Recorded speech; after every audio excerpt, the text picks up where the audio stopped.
며느리 잘 구슬려서 사돈네 땅을 가져와야지. 어차피 사돈은 오래 못 사실 거야. 1년만 기다려보자고. 저는 30대 후반의 여성입니다. 한때 사랑했던 남자와 결혼해 평범한 가정을 꿈꿨던 사람이죠. 지금은 그 남자와 이혼하고 혼자 살고 있습니다만 그때는 정말 행복했습니다. 아니, 행복하다고 믿었어요. 남편은 남들이 다 인정하는 명문대를 졸업하고 대기업에 입사한 사람이었습니다. 연애 1년 반 동안 그는 정말 괜찮은 사람처럼 보였어요. 겸손하고 배려심도 깊었죠. 데이트할 때도 항상 제 의견을 먼저 물어봤고 작은 것 하나까지 신경 써주는 스타일이었습니다. 오늘 뭐 먹고 싶어? 난 네가 좋아하는 거 먹으면 돼. 그때는 그런 대화가 자연스러웠던 시절이었습니다. 저는 그런 남편의 모습에 반했고 결혼을 결심했죠. 하지만 시댁 형편은 별로 좋지 않았습니다. 시아버지는 일찍 돌아가셨고 시어머니는 좁고 낡은 빌라에서 혼자 사셨어요. 독립해서 살고 있는 남편도 학자금 대출을 갚느라 여유가 없었죠. 하지만 저는 크게 개의치 않았습니다. 제가 창업한 회사가 어느 정도 자리를 잡았고 경제적으로는 여유가 있었거든요. 조건보다 사람이 중요하지. 저는 그렇게 스스로를 다독이며 결혼을 결심했습니다. 주변에서는 시댁 형편을 걱정하는 목소리도 있었지만 저는 남편의 진심만 믿었어요. 사랑하는 사람과 함께라면 무엇이든 해낼 수 있을 것 같았습니다. 결혼식은 소박하게 치렀어요. 시댁에서 부담스러워할까봐 저희 쪽에서 대부분의 비용을 부담했죠. 신혼집도 제 이름으로 전세를 얻었고 가구며 가전제품도 거의 제가 마련했습니다. 하지만 전혀 아깝지 않았어요. 남편과 둘이 행복하게 살 수 있다면 그걸로 충분했으니까요. 결혼 후 얼마 지나지 않아 남편은 회사 생활에 점점 지쳐갔습니다. 매일 야근에 시달리고 상사와의 관계도 좋지 않았죠. 대기업 특유의 경직된 분위기와 끝없는 업무량이 남편을 짓눌렀습니다. 오늘도 11시 넘어서 퇴근했어. 내일 아침 7시까지 출근해야 하는데. 진짜 이젠 한계야. 남편의 목소리는 항상 지쳐 있었고 얼굴에는 생기가 하나도 없었습니다. 저는 그런 남편을 보며 가슴이 아팠어요. 그러던 어느 날 남편이 조심스럽게 말했습니다. 여보, 나 진짜 회사 그만두고 싶어. 충격적인 이야기였지만 저는 그다지 놀라지 않았습니다. 이미 예상하고 있었으니까요. 남편의 얼굴은 날이 갈수록 어두워졌고 집에 오면 기운이 하나도 없었거든요. 심지어 주말에도 출근하는 날이 잦아졌고 제대로 쉬는 날이 거의 없었습니다. 그래, 차라리 그만둬. 괜찮아. 저는 따뜻하게 말했습니다. 정말 진심이었어요. 남편이 힘들어하는 걸 보는 게 더 싫었으니까요. 까짓거 돈은 제가 벌면 되는 거였습니다. 그보다 남편이 건강하고 행복한 게 더 중요했어요. 미안해. 당분간 쉬면서 다른 일 알아볼게. 당신이 고생하는데 나까지 이러니 면목이 없다. 미안할 거 없어. 정 힘들면 우리 회사에서 일하면 되잖아. 내가 사장이니까 눈치 볼 것도 없고. 천천히 적응하면서 하면 돼. 제 말에 남편의 얼굴이 조금 밝아졌습니다. 저는 그 모습을 보며 제 선택이 옳다고 믿었죠. 함께 일하면 더 많은 시간을 보낼 수 있을 거라 생각했고 서로를 더 잘 이해할 수 있을 거라 기대했습니다. 그렇게 남편은 대기업을 퇴사하고 제 회사에 들어왔습니다. 일단 물류창고 업무부터 시작했어요. 처음엔 걱정했습니다. 대기업 출신이 비교적 단순 노동인 창고 일을 할 수 있을까 싶어서요. 하지만 남편은 예상 외로 성실하게 일했습니다. 힘들지 않아. 대기업 사무직으로 일하다가 창고 일하려니까 힘들 것 같은데. 아니, 괜찮아. 오히려 이게 더 편해. 머리 쓰는 것보단 몸 쓰는 게 나한테 맞는 것 같아. 그리고 야근도 없고 상사 눈치 볼 필요도 없으니까 훨씬 낫지. 남편은 웃으며 대답했고 저는 안심했습니다. 남편은 다른 직원들과도 잘 어울렸고 제가 사장이라는 사실에도 부담스러워하지 않는 것처럼 보였어요. 점심시간엔 직원들과 농담도 주고받고 퇴근 후엔 가끔 회식 자리에도 참석했습니다. 몇 달이 지나고 저는 남편을 사무실로 발령냈어요. 물류 업무를 충분히 익혔고 이제는 더 중요한 일을 맡길만 하다고 판단했거든요. 무엇보다 남편이 꼼꼼한 성격이라 사무 업무에 적합해 보였습니다. 자금 관리 쪽 업무를 맡아봐. 당신이 꼼꼼하니까 잘할 것 같아. 거래처 입출금 관리랑 장부 정리 같은 거. 그래? 그럼 열심히 해볼게. 믿고 맡겨줘서 고마워. 남편은 자신감 있게 대답했고 저는 그를 믿었습니다. 아니, 믿고 싶었습니다. 사랑하는 사람이니까요. 처음엔 정말 잘하는 것처럼 보였어요. 장부도 깔끔하게 정리했고 거래처와의 소통도 원활했습니다. 입금 확인도 빠르게 해줬고 지출 내역도 투명하게 보고했어요. 저는 남편에게 점점 더 많은 권한을 넘겼죠. 회사 법인카드도 맡겼고 중요한 계약서 검토도 함께 했습니다. 하지만 그때 저는 모르고 있었어요. 남편의 태도가 조금씩 달라지고 있다는 걸요. 처음에 겸손함은 사라지고 직원들에게 명령하는 투로 말하기 시작했어요. 너 이거 왜 이렇게 했어? 내가 분명히 말했잖아. 앞으로는 사장님한테 보고하기 전에 나한테 먼저 확인받아. 가끔 제 앞에서도 내가 알아서 할게. 라며 보고를 생략하곤 했죠. 저는 그게 업무에 자신감이 생긴 거라 생각했습니다. 좋은 신호라고 여겼어요. 요즘 피곤해 보여. 좀 그래. 회사 일이 생각보다 복잡하네.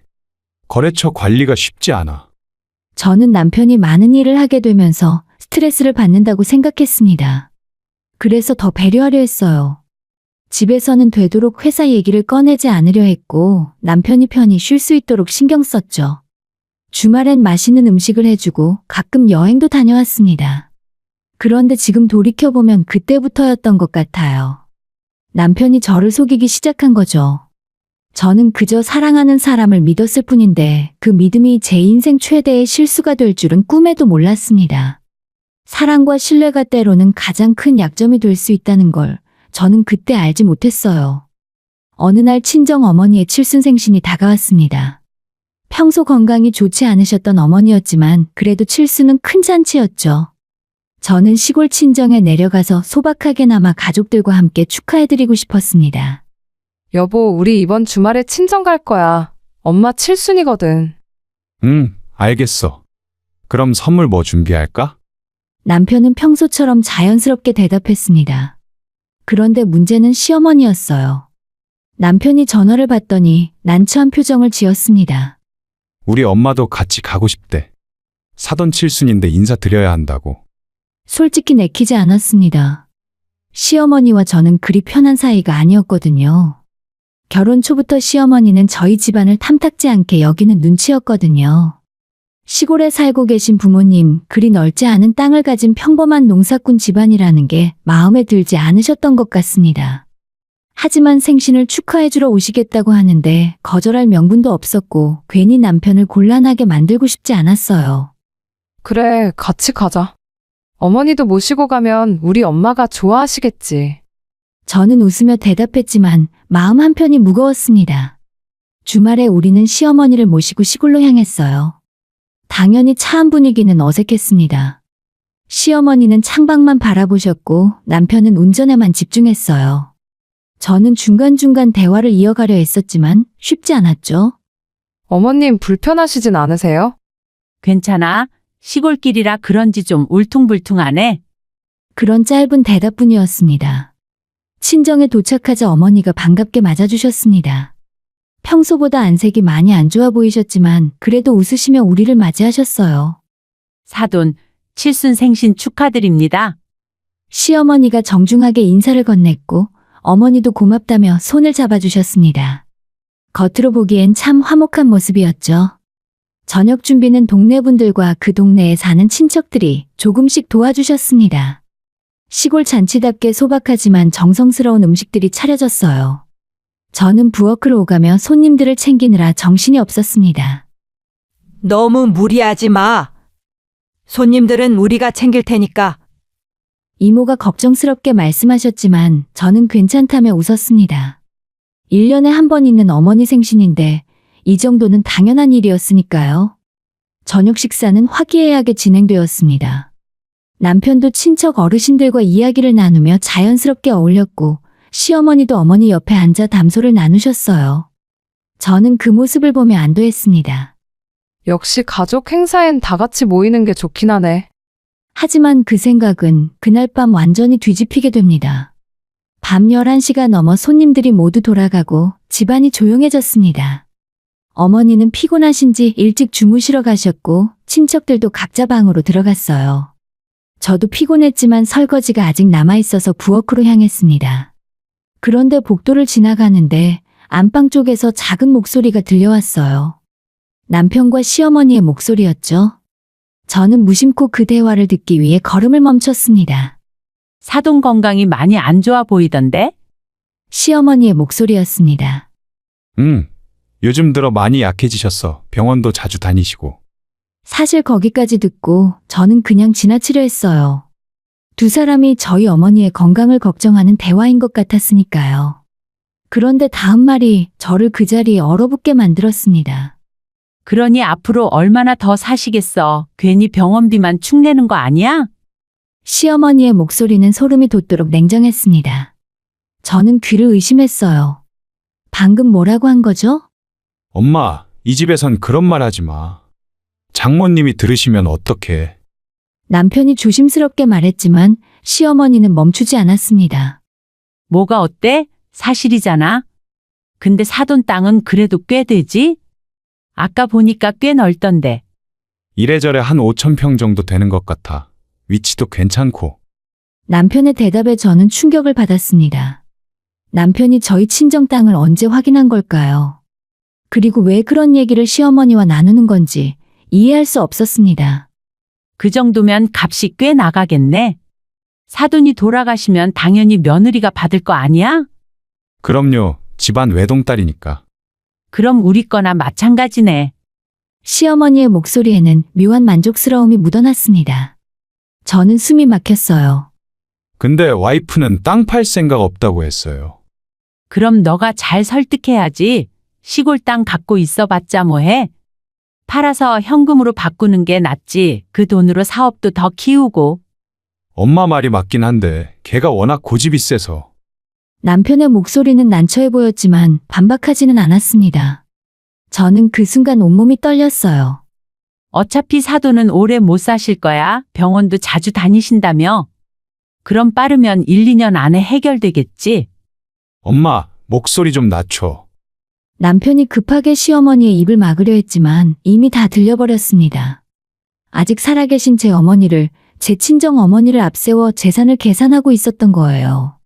저는 그 자리에서 도망치듯 부엌으로 향했습니다. 손이 떨려서 컵을 제대로 잡을 수도 없었어요. 가슴이 답답하고 숨쉬기조차 힘들었습니다. 믿고 싶지 않았습니다.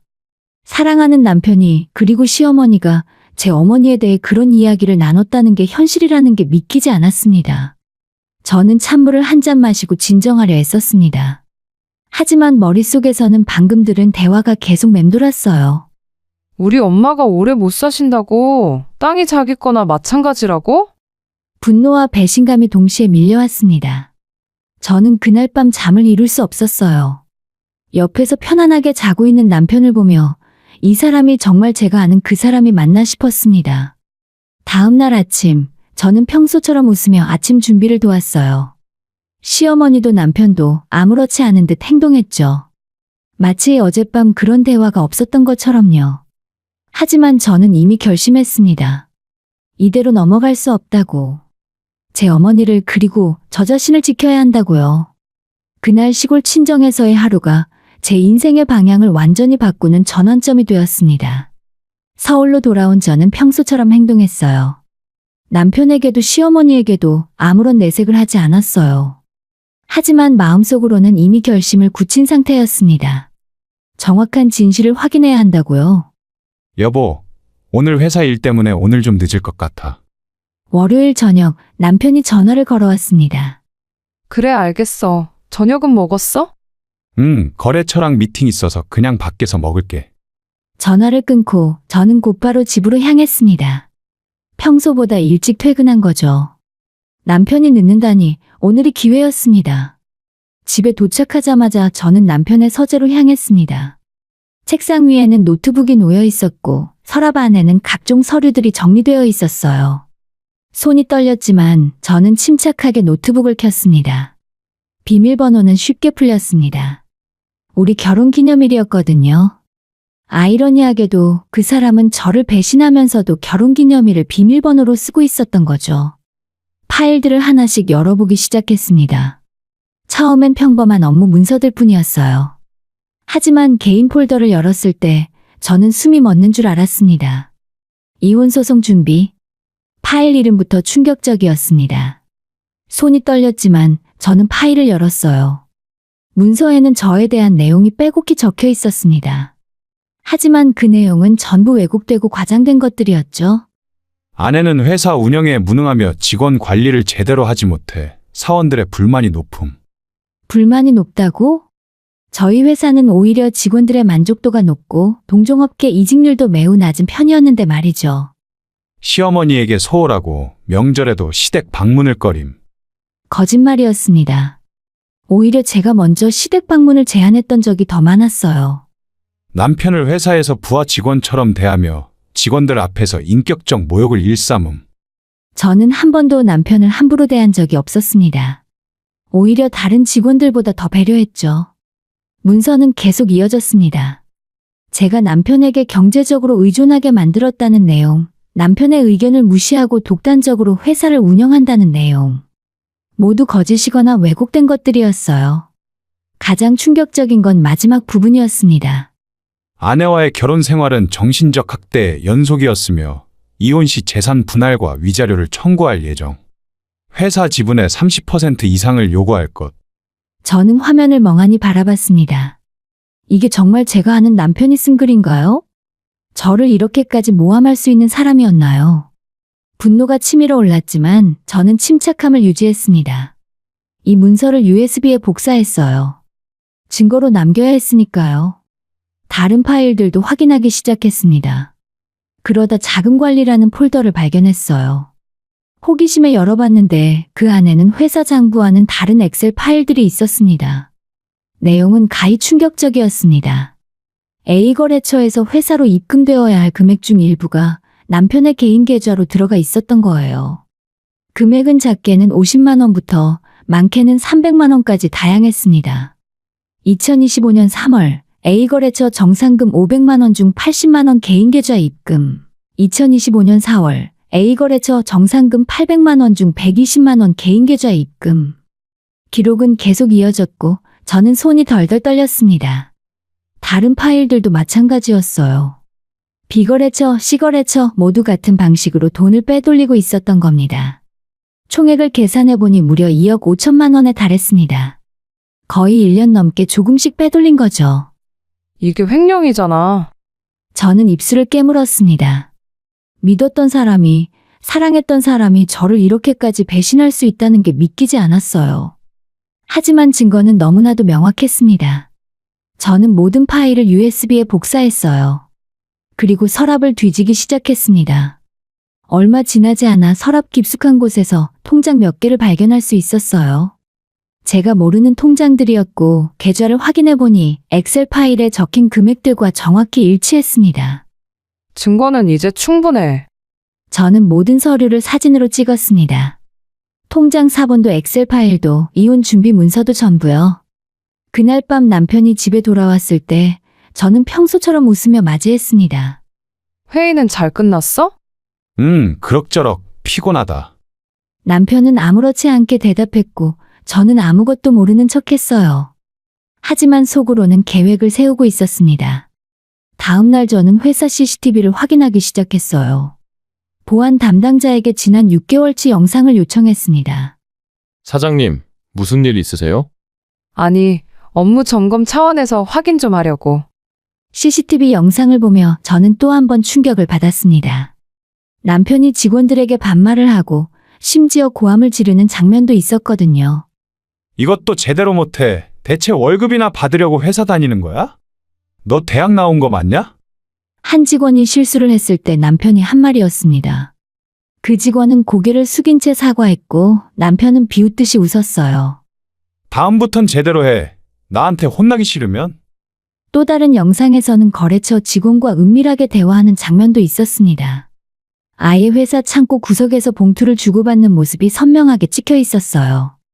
저는 모든 영상을 따로 저장했습니다. 이건 역시 강력한 증거가 될 테니까요. 이제 준비는 끝났습니다. 저는 곧바로 변호사 사무실을 찾아갔어요. 안녕하세요. 이혼 소송과 횡령건으로 상담을 좀 받고 싶은데요. 중년의 여성 변호사가 저를 맞이했습니다. 저는 준비한 모든 자료를 꺼내 보여드렸어요. 남편이 회사 자금을 횡령했고 저 몰래 이혼 소송을 준비하고 있었습니다. 이 자료들을 보시면 변호사는 자료를 꼼꼼히 살펴보더니 고개를 끄덕였습니다. 증거가 충분하네요. 횡령건은 형사고소가 가능하고 이어지는 이혼 소송도 유리하게 진행할 수 있을 것 같습니다. 남편이 가족 간 재산 문제는 처벌받지 않는다고 주장할 것 같은데요. 회사가 법인이죠? 그럼 업무상 횡령죄가 성립됩니다. 가족이라 해도 당연히 처벌받습니다. 변호사의 말에 저는 안도했습니다. 법이 제 편이라는 게 확인된 거니까요. 그럼 소송 준비를 시작하겠습니다. 우선 이혼 소송부터 제기하고 횡령건은 형사고소로 진행하겠습니다. 저는 고개를 끄덕였습니다. 이제 돌아갈 수 없는 강을 건너는 거였어요. 하지만 후회는 없었습니다. 제 자신을, 제 회사를 그리고 제 어머니를 지키기 위해서라도 이 길을 가야 했으니까요. 그날 밤 저는 남편에게 마지막으로 웃어 보였습니다. 내일부터는 더 이상 웃어줄 일이 없을 테니까요. 그날은 평범한 월요일 아침처럼 시작되었습니다. 남편은 평소처럼 출근 준비를 했고 저도 아무렇지 않게 아침 식사를 준비했어요. 하지만 제 가방 안에는 이미 법원에 제출할 서류들이 들어 있었습니다. 오늘 좀 일찍 나가야 할 것 같아. 오전에 거래처 미팅이 있어서. 그래, 조심해서 다녀와. 저는 웃으며 남편을 배웅했습니다. 하지만 그것이 부부로서 나눈 마지막 평범한 아침 인사가 될 줄은 남편은 몰랐겠죠. 회사에 도착한 저는 곧바로 변호사에게 연락했습니다. 오늘 바로 진행하겠습니다. 알겠습니다. 이혼 소송 서류는 오늘 접수하고 형사고소장은 내일 제출하겠습니다. 전화를 끊고 저는 심호흡을 했습니다. 이제 겨우 시작이었어요. 오후 3시쯤 남편에게 이혼 소송 서류가 전달되었다는 연락을 받았습니다. 그리고 얼마 지나지 않아 남편에게서 전화가 왔어요. 여보, 지금 뭐야 이거? 이혼 소송이라니 이게 대체 뭐야? 남편의 목소리는 당황스러움으로 가득했습니다. 집에 와서 이야기해. 회사에서 전화로 할 내용은 아니니까. 저는 차분하게 대답하고 전화를 끊었습니다. 손이 떨렸지만 저는 제 자신을 다잡았어요. 저녁 7시 남편이 집에 돌아왔습니다. 얼굴은 붉게 달아올라 있었고 눈에는 분노가 가득했어요. 대체 무슨 짓이야? 내가 뭘 잘못했다고 이혼 소송을 해? 남편이 소리를 질렀지만 저는 침착하게 대답했어요. 당신이 뭘 잘못했는지 정말 몰라서 물어. 친정에서 엄마 앞세워서 땅 얘기하던 거, 회사 돈 빼돌린 거, 그리고 나 몰래 이혼 준비하던 것까지 다 알고 있어. 그러자 남편의 얼굴이 하얗게 변했습니다. 그건 말이지. 변명할 생각하지 마. 증거도 다 있으니까. 당신 노트북에 있던 파일들, 비자금 통장 내역, CCTV 영상 전부 다 있으니까 변명하지 마. 저는 준비한 서류 사본을 남편 앞에 던졌습니다. 남편은 서류를 보더니 말문이 막힌 듯 했어요. 이건 오해야. 내가 설명할게. 오해? 2억 5천만 원을 횡령한 게 오해야? 거래처에서 개인 통장으로 돈 받은 게 오해냐고. 남편은 대답하지 못했습니다. 저는 계속 말을 이어갔어요. 내일 형사 고소장도 접수될 거야. 업무상 횡령죄로. 각오 단단히 하는 게 좋을걸? 뭐? 고소한다고? 야, 우리 부부 아니야? 가족끼리 그런 거로 고소를 해? 얼마 되지도 않는 돈으로.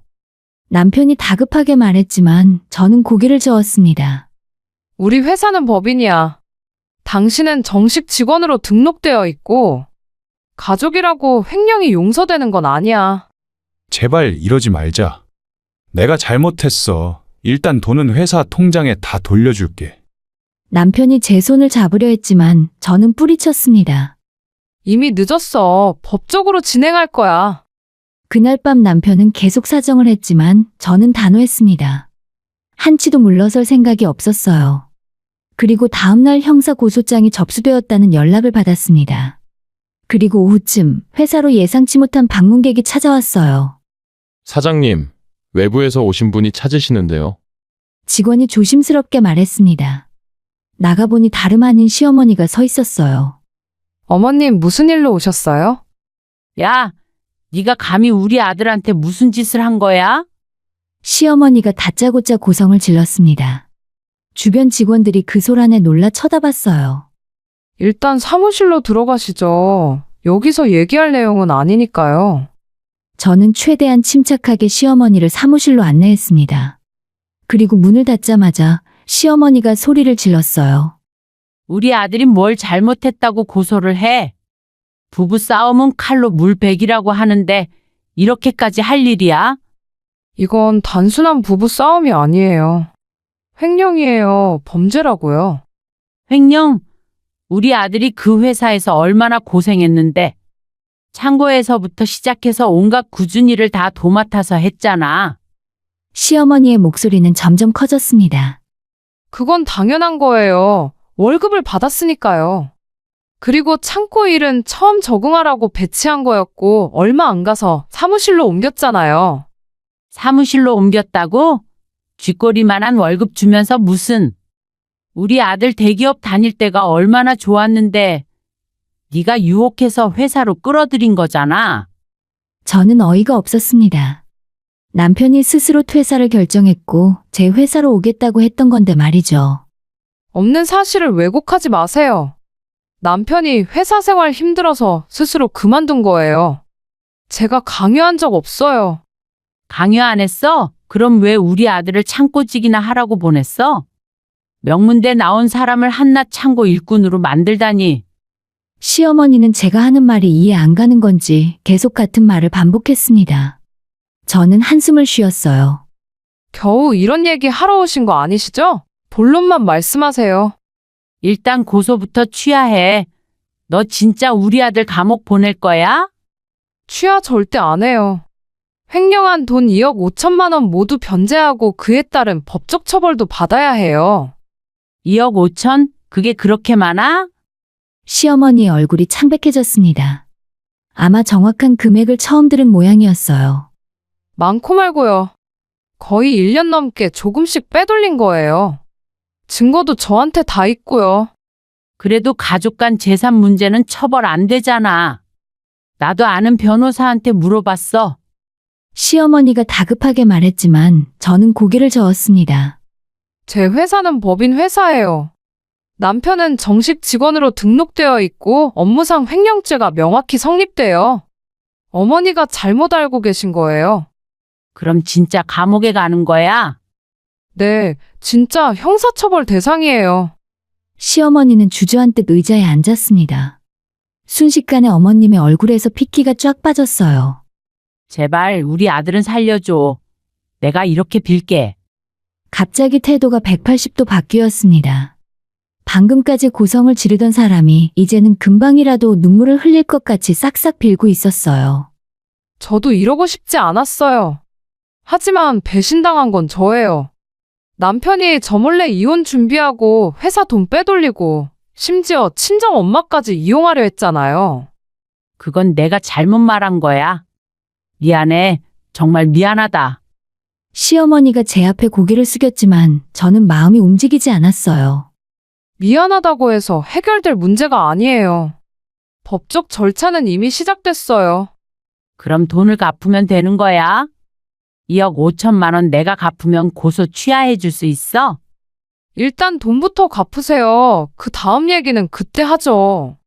시어머니는 떨리는 손으로 핸드폰을 꺼냈습니다. 우리 집을 담보로 대출이라도 받을게. 시간을 조금만 줘. 2주 드릴게요. 그 안에 전부 변제하세요. 시어머니는 고개를 끄덕이고 일어났습니다. 나가는 뒷모습은 처음 들어올 때와는 완전히 달랐어요. 기가 꺾인 모습이었죠. 그날 저녁 남편에게서 전화가 왔습니다. 우리 엄마가 집담보로 대출 받는다고 했어. 돈은 다 갚아줄 테니까 제발 이번만 용서해줘. 응, 내가 정말 잘못했어. 돈 갚는 건 당연한 거야. 그렇다고 형사처벌까지 면제되는 건 아니라고. 여보, 제발. 남편이 울먹이는 소리가 들렸지만 저는 전화를 끊었습니다. 2주 후에 시어머니는 약속대로 2억 5천만 원을 입금했습니다. 정말 집을 담보로 대출받은 돈이었죠. 하지만 저는 고소를 취하지 않았습니다. 횡령은 명백한 범죄였고 돈을 갚았다고 해서 이미 저지른 죄가 사라지는 건 아니었으니까요. 남편과 시어머니의 가면은 완전히 벗겨졌습니다. 처음의 겸손함도 따뜻함도 모두 가짜였어요. 진짜 모습은 탐욕스럽고 이기적인 사람들이었죠. 저는 더 이상 물러서지 않기로 했습니다. 횡령 금액이 변제된 후에도 법적 절차는 계속 진행되었어요. 남편은 여전히 형사처벌만이라도 피하려 애를 썼고 이혼 소송에서도 끝까지 자기 몫의 재산 분할을 요구했어요. 사장님, 법원에서 연락 왔습니다. 다음 주 화요일에 조정 기일이 잡혔다고 하네요. 변호사가 전화로 알려주었습니다. 알겠습니다. 준비 잘하겠습니다. 조정 기일 당일 저는 일찍 법원에 도착했습니다. 남편과 시어머니도 이미 와 있었어요. 시어머니는 멀리서 저를 보자마자 빠른 걸음으로 다가왔습니다. 제발 우리 아들 좀 살려줘. 빚진 돈도 다 갚았잖아. 여기서는 그런 얘기 하지 마세요. 저는 차갑게 대답하고 조정실로 들어갔습니다. 조정위원 앞에서 남편은 자신의 억울함을 토로했어요. 저는 회사를 위해 정말 개처럼 열심히 일했습니다. 창고 일부터 시작해서 성실하게 일했어요. 그런데 아내는 저를 인정해주지 않았습니다. 어떤 부분에서 인정해주지 않았다는 건가요? 조정위원이 물었습니다. 제가 회사에 기여한 부분이 분명히 있는데 공동대표로 만들어주지 않았습니다. 그게 자존심이 상했어요. 남편의 대답에 저는 허탈한 웃음이 나왔습니다. 공동대표, 당신이 회사에 투자한 돈이 있어? 아니면 창업 당시부터 함께 했어? 애초에 회사는 내가 혼자 힘으로 일궈낸 거야. 당신은 중간에 들어온 직원일 뿐이고. 하지만 우린 결혼한 부부잖아. 당연히 같이 운영해야 하는 거 아니야? 남편이 목소리를 높였습니다. 결혼했다고 회사 지분이 자동으로 생기는 건 아닙니다. 더군다나 횡령까지 한 사람에게 무슨 지분을 주나요? 조정위원도 제 말에 고개를 끄덕였습니다. 횡령건은 형사 사건으로 별도 진행 중인 걸로 알고 있는데 맞습니까? 네, 맞습니다. 업무상 횡령죄로 고소한 상태입니다. 피고 측에서는 이에 대해 어떻게 생각하십니까? 조정위원이 남편에게 물었습니다. 그건 제가 잘못했습니다. 하지만 다 갚았잖아요. 그런데 왜 계속 처벌하려는 건지 모르겠어요. 남편의 목소리는 떨리고 있었습니다. 횡령은 변제 여부와 관계없이 처벌 대상이야. 더군다나 2억 5천만 원이라는 금액은 결코 가볍지 않다고 생각해. 제가 단호하게 말했습니다. 조정은 결렬되었습니다. 남편이 끝까지 재산 분할을 요구했고 저는 단 한 푼도 줄 수 없다는 입장이었으니까요. 그럼 정식 재판으로 가겠습니다. 조정위원이 한숨을 쉬며 말했습니다.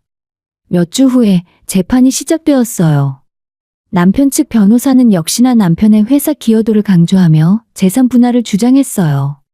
하지만 제 변호사는 미리 준비한 자료를 제출했습니다. 피고가 회사에 기여했다는 증거가 전혀 없습니다.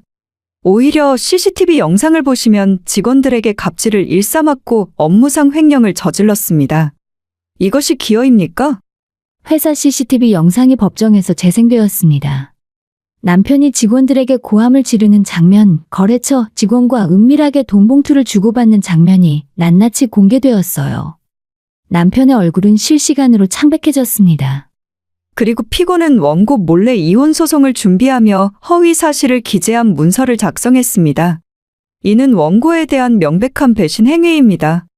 제 변호사가 남편의 노트북에서 발견한 문서를 제출했습니다. 재판부는 모든 증거를 검토한 후에 판결을 내렸어요. 피고의 회사 기여도가 인정되지 않으므로 재산분할 청구를 기각합니다. 이혼은 원고의 청구를 인용하여 허가합니다. 판결이 떨어지는 순간 저는 깊은 숨을 내쉬었습니다. 드디어 끝났어요. 하지만 형사사건은 아직 남아있었습니다. 며칠 후에 형사재판이 열렸어요. 피고는 약 1년간 회사 자금 2억 5천만 원을 횡령했습니다. 이는 계획적이고 지속적인 명백한 범죄 행위입니다. 남편 측 변호사는 선처를 호소했습니다. 피고는 이미 전액을 변제했고 깊이 반성하고 있습니다. 무엇보다 초범인 점을 고려해 주시기 바랍니다. 하지만 재판부는 엄정했습니다. 업무상 횡령은 신뢰 관계를 저버린 중대한 범죄입니다. 더군다나 피해자가 배우자라는 점에서 죄질이 더욱 나쁩니다. 징역 1년 6개월을 선고합니다. 벌금이나 집행유예도 아닌 실형이었습니다. 남편은 그 자리에서 주저앉았고 시어머니는 울음을 터뜨렸어요. 판사님 제발요. 우리 아들 한 번만 봐주세요. 하지만 판결은 번복되지 않았습니다. 법정을 나서는데 시어머니가 제 앞을 막아섰어요. 이제야 네가 만족하냐? 우리 아들 인생 망쳤으니까. 남편 인생을 망친 건 어머님과 남편 본인이에요. 저는 그 말을 남기고 시어머니를 지나쳐 걸어갔습니다. 결코 뒤돌아보지 않았어요. 그날 이후 저는 회사 운영에 더욱 집중했습니다. 남편이 빠진 자리는 생각보다 빨리 채워졌어요. 새로운 직원을 채용했고 거래처 결제 시스템도 처음부터 재정비했습니다. 회사는 점점 안정을 찾아갔어요. 신규 거래처도 늘어났고 매출도 증가했어요. 주말에는 친정에 내려가서 어머니와 자주 시간을 보냈죠. 어머니는 제 손을 꼭 잡으셨어요. 너가 그동안 고생 많았다. 괜찮아요, 엄마. 이제 다 끝났어요. 그래 잘했어. 넌 잘못한 거 하나도 없어. 어머니의 말씀에 눈물이 났습니다. 그동안 참고 참았던 감정들이 한꺼번에 쏟아져 나왔어요. 어머니는 더 이상 아무 말 없이 제 등을 토닥여 주셨습니다. 그 따뜻함이 제 마음을 위로해 주었어요. 시골 땅은 여전히 그 자리에 있었습니다. 어머니가 평생 지켜온 땅, 누군가는 탐냈지만 결국 지켜낸 땅. 저는 그 땅을 보며 다짐했습니다. 엄마가 지키신 것처럼 나도 내 것을 지킬 거야. 앞으로는 절대 그런 놈들한테 빼앗기지 않을 거야. 며칠 후에 어머니의 건강검진 결과가 나왔습니다. 다행히 큰 문제는 없었고 오히려 전보다 좋아지셨다고 했어요. 의사 선생님이 요즘 내가 스트레스를 덜 받으셔서 그런 거 같대. 딸이 이혼했다는데 왜 스트레스가 덜하냐고 물으시더라. 어머니가 웃으며 말씀하셨습니다. 나쁜 사람이랑 헤어졌으니까 당연히 스트레스가 줄죠. 엄마도 맘 편하시잖아요. 그래, 그 사람들 생각만 해도 속이 뒤집혔는데 이제 안 봐도 되니까 얼마나 좋은지 몰라. 저는 어머니와 함께 웃었습니다. 오랜만에 진심으로 웃는 것 같았어요. 서울로 돌아오는 길에 저는 창밖을 바라보며 생각했습니다. 힘들었지만 올바른 선택이었다고. 사랑했던 사람과의 이별은 아팠지만 제 가족과 회사를 지킨 것은 옳았다고요. 이혼 후 1년이란 시간이 빠르게 지났습니다. 생각보다 빨리, 생각보다 담담하게 시간은 흘러가더라고요. 주변 사람들은 가끔 물었습니다. 재혼 생각은 없어? 아직 젊은데. 지금은 아니에요. 혼자도 충분히 행복하거든요. 거짓말이 아니었습니다. 정말로 혼자가 편했고 행복했어요. 저는 이제 압니다. 혼자서도 충분히 행복할 수 있다는 것을요. 사랑은 제 삶을 더 단단하게 만들어줄 수 있을 때 아름답습니다. 제 삶을 무너뜨리는 사랑은 사랑이 아니에요. 이제 저는 누구보다 저 자신을 사랑할 줄 압니다. 그 어떤 사랑보다 귀중한 내 인생의 주인으로 살아갈 준비가 되어 있습니다. 그리고 언젠가 정말로 저를 존중하고 사랑해주는 사람을 만난다면 그때는 다시 사랑할 수도 있을 것 같습니다. 하지만 지금은 아니에요. 지금은 저 자신과 함께하는 시간이 필요하니까요. 오늘도 저는 회사 문을 열고 직원들에게 인사하며 제가 만든 삶을 살아갑니다.